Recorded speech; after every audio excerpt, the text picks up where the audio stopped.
પ્રશ્ન 1. દરિયાના પ્રચંડ મોજાના અવાજ લેખકને કોના જેવા લાગે છે? એ. રાક્ષસની ચીસો જેવા. બી. દેવદાનવના યુદ્ધ જેવો. સી. તોપના અવાજ જેવો. ડી. વાદળાના ગડગડાટ જેવો. સાચો જવાબ છે બી. દેવદાનવના યુદ્ધ જેવો. પ્રશ્ન 2. લેખકના વિચાર મુજબ શું નિર્ભયતા આપતું હશે? એ. સત્તા. બી. પૈસા. સી. ભક્તિ અને પ્રેમ. ડી. શ્રમ ભરેલું જીવન અને રણ મેદાન. સાચો જવાબ છે ડી. શ્રમ ભરેલું જીવન અને રણ મેદાન. પ્રશ્ન 3. એકાદ વર્ષ પછી એ જ દરિયા કિનારે ફરવા નીકળેલી લેખકની દ્રષ્ટિ કોના ઉપર પડી? એ. મૃત્યુ પામેલ માછીમારના છોકરા પર. બી. ઉછળતા મોજા પર. સી. માછીમારની પત્ની પર. ડી. માછીમાર પર. સાચો જવાબ છે એ. મૃત્યુ પામેલા માછીમારના છોકરા પર.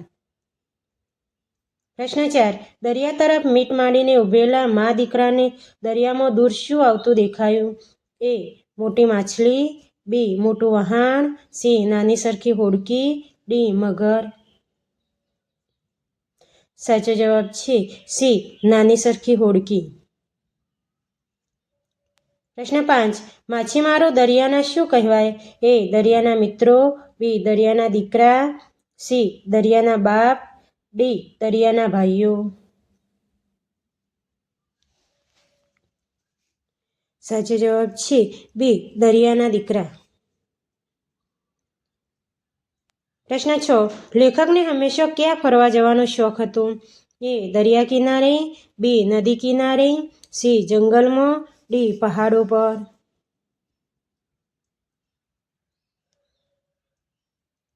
સાચો જવાબ છે એ. દરિયા કિનારે. પ્રશ્ન 7. ધસારા બંધ જતા પાણીના અવાજને લેખક કોની સાથે સરખાવે છે? એ. રાક્ષસની ચીસો સાથે. બી. ચીસો પાડીને રડતી સ્ત્રી સાથે. સી. બંદૂકના અવાજ સાથે. સી. તોપના અવાજ સાથે. સાચો જવાબ છે ડી. તોપના અવાજ સાથે.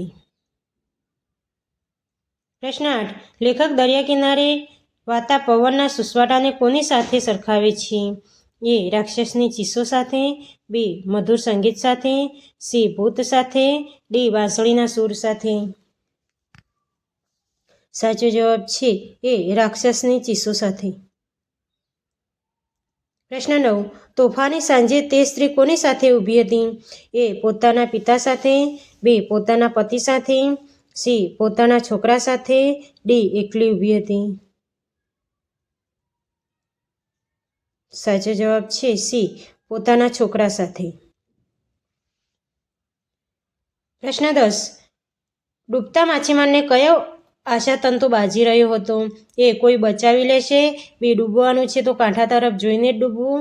સી. છેલ્લી વાર ઘરે જવું. ડી. ગમે તેમ કરીને બચી જવું. સાચો જવાબ છે બી. ડૂબવાનું છે તો કાંઠા તરફ જોઈને જ ડૂબવું. પ્રશ્ન 11. બીકના માર્યા બાપ દાદાનો ધંધો છોડે તો છોકરાને શું થશે? એ. લોકો તેને સમાજમાંથી કાઢી મૂકશે. બી. પોતાના બાપ દાદા નારાજ થઈ જશે. સી. પોતાની માતા ગુસ્સે થશે. ડી. પોતાનું નાક વઢાઈ જશે. સાચો જવાબ છે ડી. પોતાનું નાક વઢાઈ જશે. પ્રશ્ન 12. કવિ કોને બોલાવવા માટે શેરી વળાવી સજ્જ કરે છે? એ. તેમના માતા પિતાને. બી. રાજાને. સી. હરિને. ડી. તેમના સંતાનોને. સાચો જવાબ છે સી. હરિને.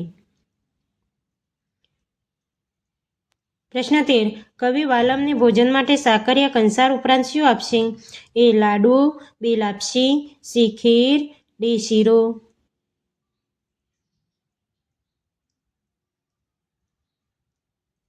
સાચો જવાબ છે બી. લાપસી. પ્રશ્ન 14. કવિ વાલમને કુંડિયું શેના માટે આપશે? એ. નહાવા માટે. બી. રમવા માટે. સી. રહેવા માટે. ડી. ફરવા માટે.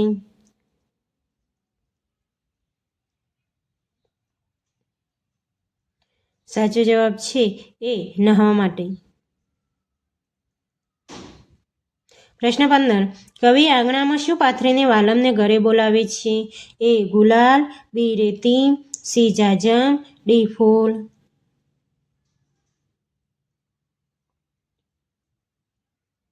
સાચો જવાબ છે ડી ફૂલ. પ્રશ્ન 16. કવિ વાલમને દાડમના દાંતણ ઉપરાંત શું આપશે? એ બાવળનું દાંતણ, બી કનેરની કુમળી ડાળીઓ, સી લીમડાનું દાંતણ, ડી કરંજનું દાંતણ.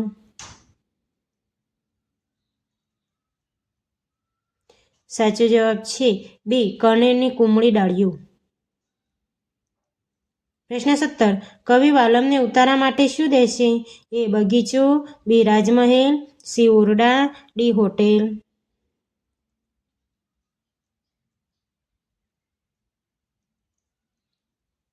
સાચો જવાબ છે સી ઓરડા. પ્રશ્ન 18. કવિ ઉતારા માટે મેડી ઉપરાંત શું આપશે? એ રાજમહેલ, બી શેરી, સી પોતાનું ઘર, ડી મેડીના મોલ.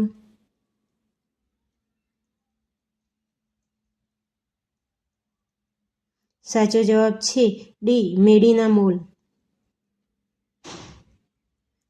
પ્રશ્ન 19. કવિ વાલમને પડવા માટે શું આપશે?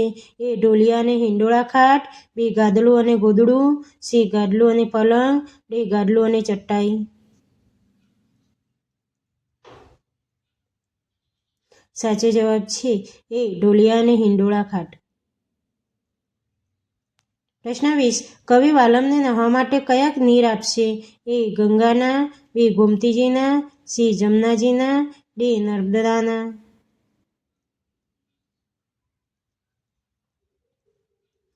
સાચો જવાબ છે સી જમનાજીના. પ્રશ્ન 21. કવિ વાલમને રમવા માટે શું આપશે? એ બેટ અને બોલ, બી પાસાની જોડ અને સોગઠી, સી ચેસ અને કેરમ, ડી હોકી અને બોલ. સાચો જવાબ છે બી પાસાની જોડ અને સોગઠી. પ્રશ્ન 22. શિક્ષક શાક રોટલી ઉપરાંત શું ખાવાની ભલામણ કરે છે? એ ઘી દૂધ, બી ફળોનો રસ, C millets, D fast food.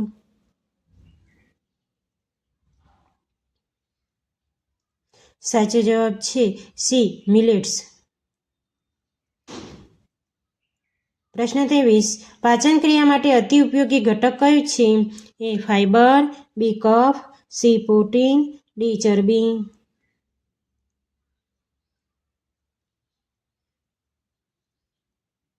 સાચો જવાબ છે એ ફાઇબર. પ્રશ્ન 24. બાજરી, બંટો, જુવાર, રાગી ઉપરાંત આમાંથી શું મિલેટ્સમાં આવે છે? એ ઘી અને તેલ, બી મગ અને મઠ, સી ઘઉં અને ચોખા, ડી મોરૈયું અને રાજગરો. સાચો જવાબ છે ડી મોરૈયું અને રાજગરો. પ્રશ્ન 25. કયા ન્યુટ્રિશનને ચમત્કારિક અનાજ કહેવામાં આવે છે? એ ફળો, બી કઠોળ, સી મિલેટ્સ, ડી ચરબીયુક્ત.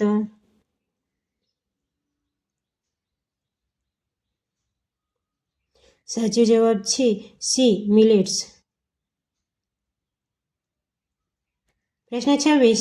શાળામાં નાસ્તામાં શું લઈ જવાનો નિયમ છે? એ ફળો, બી શાક રોટલી, સી ફક્ત કઠોળ, ડી ફાસ્ટ ફૂડ.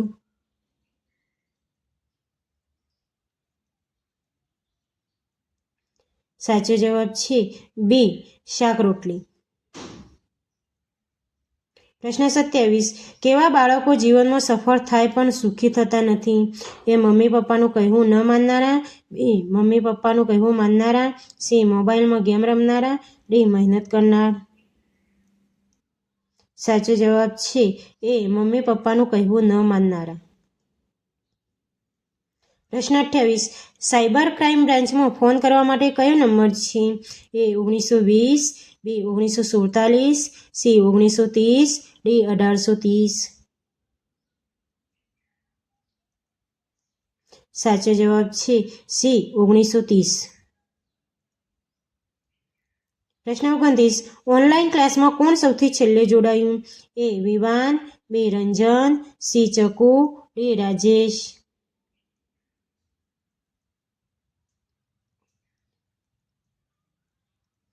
સાચો જવાબ છે બી રંજન. પ્રશ્ન 30. મોબાઈલમાં બહુ ગેમ રમે છે એવી ફરિયાદ કોણ કોના માટે આવી હતી?